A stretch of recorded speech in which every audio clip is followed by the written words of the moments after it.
Ged Duffy, Stockholm Monsters, Lavolta Lacota, lifelong Man United fan, and now Factory Fairy Tales. It's my great pleasure as a Factory fan to interview Ged Duffy today regarding his book Factory Fairy Tales, which is due out on Empire Publications in October 21. Ged, a true Mancunian, grew up in Burnage and made music his life in more ways than one.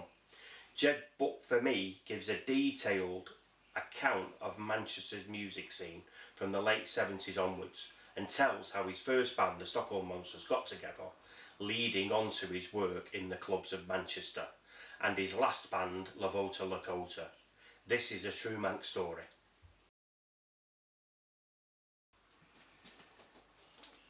I feel there's been several books written about the Manchester music scene, and I keep seeing what, in my opinion, are mistakes, where people have got things wrong. People have told me for years I should write a book with all the stories that I've heard and been involved in. So I felt it was time at last to sit down and do it. Lockdown came and I was furloughed, so I just thought, sod it, let's start collecting some thoughts together and seeing what's what. And I hope when people read it, they'll see some things that they'll think, oh, I didn't know that happened, or that wasn't the way someone else said it happened, and just at least make people think and maybe appreciate, and also maybe open up to a whole new generation of people who are fascinated by Manchester music and just see where it all started and how Factory came along and evolved into the label it became, and some of the characters that were involved in it.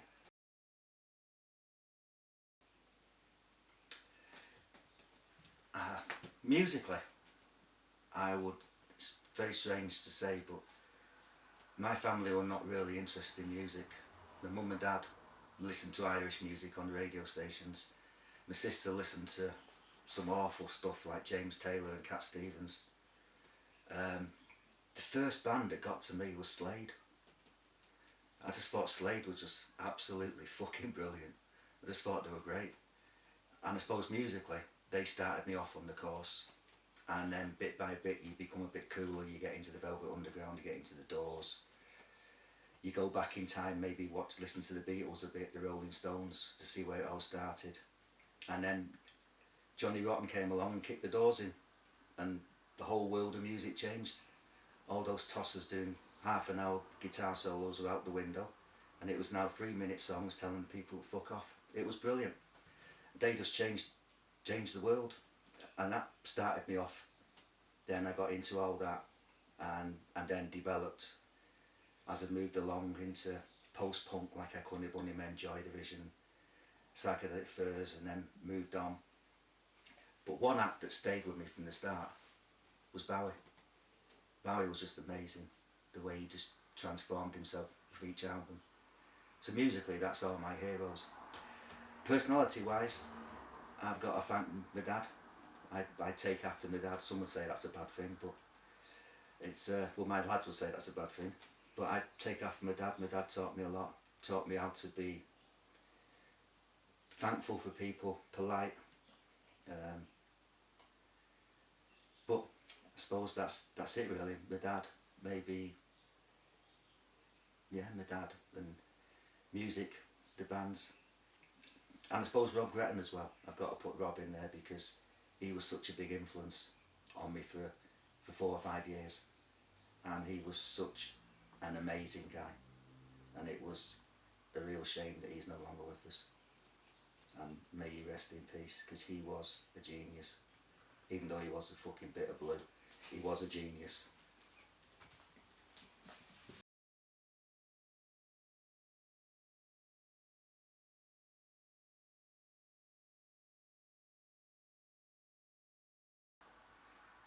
A lot of emotions that I didn't think I would. I thought I'd just sit down and go back through history and recount what I remembered, and go online, and I had to go online on the internet to discover all the gigs in the Russell Club because I just couldn't remember them all. But the main emotions that came was, believe it or not, was there was pride, and there was guilt, and there was regret. I was proud of looking back that I was part of this, even though a very small part. Regret was I should never have left the Monsters when I did. I should have given it another year, swallowed my pride, stopped being a knob, and just Guilty. the other emotion was guilt, because I think when you actually read the book and see what was in the pipeline for the Monsters, and the fact I walked away, and the amount of time it took for them to replace me, and then they replaced me with someone who died of a smack overdose, a really good lad called Kirsch, who was one of my old mates from the Russell Club, and may he rest in peace as well. And then it took them so long after Kirsch, so by the time they got the shit together, the boat had sailed, everything that was there, and I do feel guilty now that if I had stayed, we would have had a chance. We might not have made it, but we would have had a chance because the opportunities was there. And I think that's the main emotions. Happiness as well, because I've met so many people that I haven't dealt with for years. You know, some of them for 30 years. So it's been a roller coaster, and I've enjoyed it. What was the full name of the chap who followed on? Paul Kershaw. Yeah, Paul Kershaw. He was a lad from round here. He was a North Manchester lad. He used to come to the Russell Club with us. So I actually knew Paul Kershaw before I knew Tony France, the singer. So yeah, I was pleased Paul took over for me because I liked him, but I didn't know his drug problems were as bad as they were. Shame, another one wasted and gone.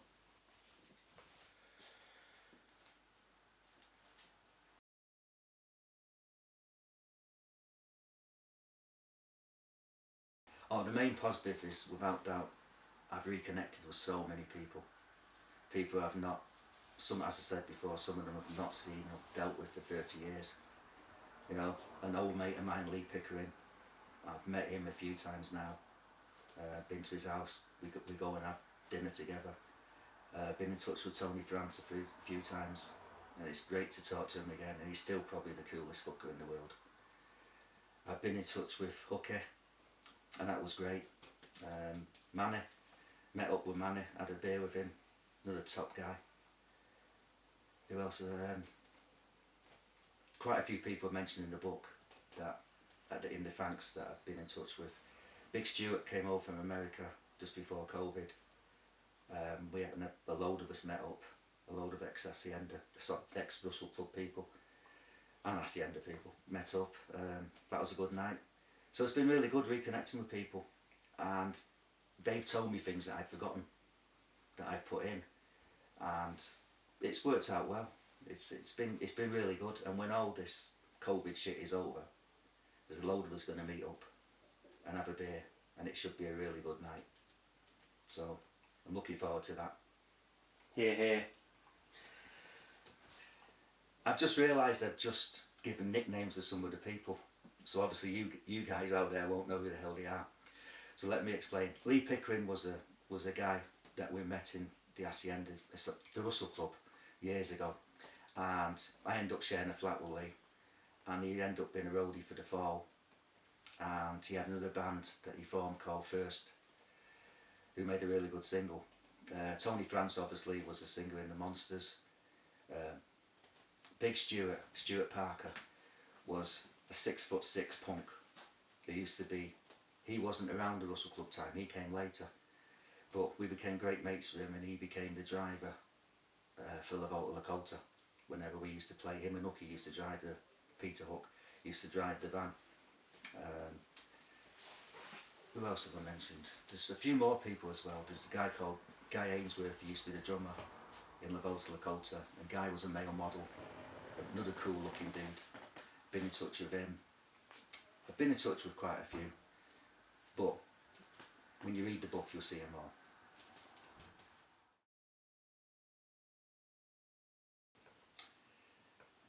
I actually wrote this for my three lads. I've got three sons, and they look on their dad as this old fat bastard who sits in the corner and moans.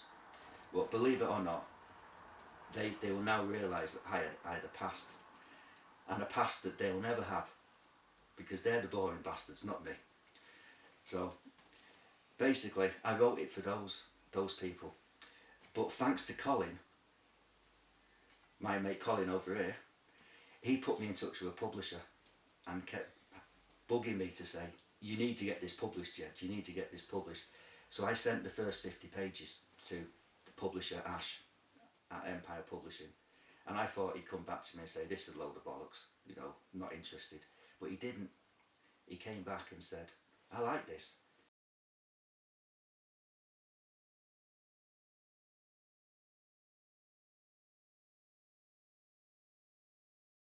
It was the 8th of April at the Gazenzal in Rotterdam. This gig, Ucky's written about this gig in his book Substance, and as I've said to him on the phone, I'm putting a few things straight what he said. It looked like a large venue outside, but when we got in, it was a hall which held about 600 people, with a stage at one end. Oz and Pete set their desks up at the rear of the hall. Slim and I stayed out front and helped set everything up while all the rest went backstage. Once everything was ready, New Order came on for their sound check. And when we came on, I got that wrong. Go back a little bit. Once everything was ready, New Order came on for their sound check. As usual, it took a long time, but the beauty of being the only support band was that we got to do a sound check every night. We played 1 or 2 songs so that Hooky could get the sound right for us, and then we spent about 10 minutes working on an idea that Carl had given me. Lita immediately came up with a keyboard bit, and Sham with a drum beat.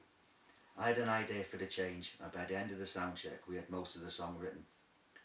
We went off to find a bar, and when we came back to the venue there was a major shock waiting for everyone. Unbeknown to us, the wall behind the mixing desk was false, and it was now open, so the hall was now doubled in size and held about 1,200 people. This would cause issues with the PA, and we'd have to resolve them during our set. I remember Barney and Ucky were really annoyed that the venue had done this. We had rehearsed 11 songs to play, and we planned on doing 10 songs per gig, and we were all going to take turns in choosing what order to play them in. When we came on, the place was full. It was a weird crowd made up of punk skinheads, mohawks, hippies and normal folk. Definitely not your standard New Order audience. I don't think I saw one sad young man in a raincoat in the crowd. We went down great with the crowd, as we had a few songs which were fast. They were dancing and bouncing into each other. New Order came on and played for just under 30 minutes and walked off. They never said hello or goodbye. The set was good, but not great. The crowd demanded an encore and started booing. This carried on for a couple of minutes. The house lights came on, and he still stood there screaming for an encore. In Hooky's great book Substance, he wrote that every Dutch guy at the gig was tall. Several years later, after this gig, I worked for a Dutch company and had to go to Holland a couple of times a year for meetings, and he's right, the average height of the guys I used to meet was about 6'2". The crowd stood there booing and screaming at the stage, and no one was leaving the venue. Slim and I had been away with United enough to realise that this was going to get nasty. We had been in the hall watching New Order, so we now decided to get back on stage just in case the crowd decided to take their anger out on Terry and Dave, who were starting to take New Order's gear down. There were 2 or 3 Mohawks near the front who were the most vocal, and one of them threw a pint pot at the stage which smashed. We all jumped out of the way, and Slim went to the edge of the stage and shouted, "Come on then, I'll fuck the lot of you." Slim, Tony, Carl, Rob and I grabbed whatever we could and jumped off stage, straight into the middle of them. I had 2 of Stephen's drumsticks in each hand and was smacking them into the faces of everyone nearby. After a few minutes it calmed down and we'd taken control of the situation, mainly due to the fact that Slim had taken care of the fucker that had thrown the pint pot. Stephen's drumsticks had got smashed and gone to drumstick heaven. Should have kept them, as there's definitely a New Order fan out there who would have loved to pay a fortune for them. Oz started taking down the microphones. He noted a big skinhead with a bottle in his hand. Just before he launched it at his head, he managed to duck and avoid the bottle which smashed on the stage behind him. Oz jumped into the crowd and started to batter the skinhead. He had him on the floor and was pounding him with his fists when 4 or 5 more skinheads jumped in and started kicking Oz. Ucky had come from backstage to see what was going on, and when he saw Oz getting attacked, he jumped off the stage and ran towards him, but a bunch of Mohawks and skinheads jumped him and Ucky was knocked clean out. This had all happened in a matter of seconds, and we didn't know who to try and help, so Tony, Eddie and I went to help Oz, while Dave jumped off and went to Hooky. Slim found a metal rubbish bin at the side of the stage which was about 4 feet tall, and he jumped off stage and held the bin at head height and ran towards Hooky. I saw Slim out the corner of my eye as we were fighting to get Oz out, twat person after person with the bin. It was like a human bowling ball. By this stage we'd got Oz and our side of the hall stopped fighting as we were now all watching Slim. This big skinhead stood in front of Slim and didn't move. Slim didn't stop. The bin hit and split the skinhead's nose and blood went everywhere. As he went down, Slim carried on running straight over him and got to Hooky and got him backstage. The fighting stopped. Slim won. Rotterdam 0.